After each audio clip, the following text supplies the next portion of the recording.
Latitude Financial Services has revealed nearly 8 million of its customers have been affected in a cyber hack.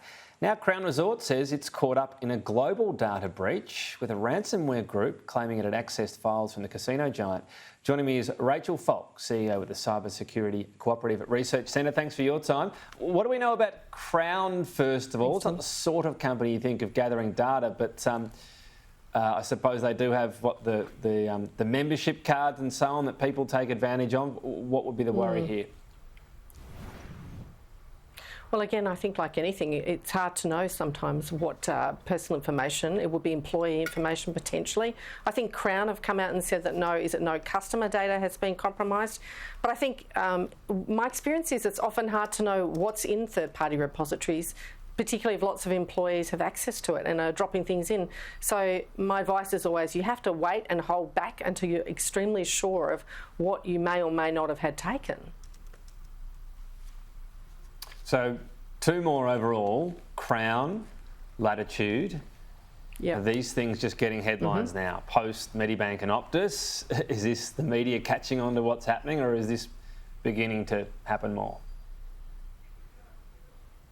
Look, it's always happened. I've said often, this has always happened over the last 10 years. I think what's happened is the size and the amount of data stolen and the amount of people impacted. Medibank and Optus, respectively, I think 9.4 and 9.8 million each. I think Latitude have said 8 million customers, I think 14 million records. So the sizes are big. What is important here is the size, and more importantly, the sort of customer information that is sometimes swept up can be huge. But I might add that a health record is very different from a phone number being breached. So not all data is equal and the same, but it is absolutely concerning.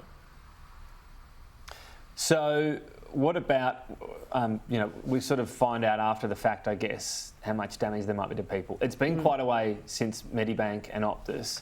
They were massive data breaches. Yep. Are we able to say now the worst didn't happen? Would the number of identity thefts and frauds and so on have spiked so much that we'd be saying this is a result of that, or is there not enough official recording of those stats? What do we make of the damage caused? Look, that's a really good question. I think you can't, it's really impossible. Maybe the AFP and potentially ASD can have a bit of a view about the damage, but it is completely premature to come out and say, look, we believe very few of our customers have been impacted. In both cases, Medibank and Optus, we know that data was stolen. What that means is it's gone, potentially for sale by cyber criminals, potentially on the dark web.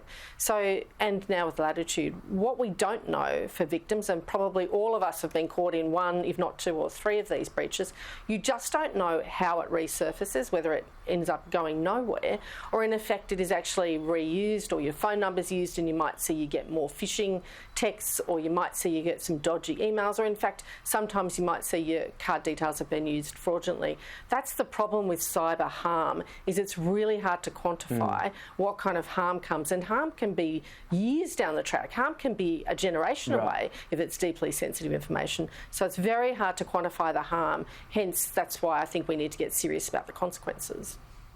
Yeah, fair enough. But on the purely financial elements, they should show up in the following year. I mean, we often get sort of annual stats on cyber hacks and crime and so on. Is that what a lot of people following this are looking for, to see if there's that spike commensurate with that? Sure, sometimes you get a spike, but sometimes it depends on really a level of awareness. I think certainly a lot of the recent hacks, I can't comment on Latitude or Crown potentially, were not particularly sophisticated. So I think it's about knowing access points, knowing how cyber criminals operate, knowing how ransomware groups operate. What we have seen is it just an evolution. So whether it's spiked, I don't know.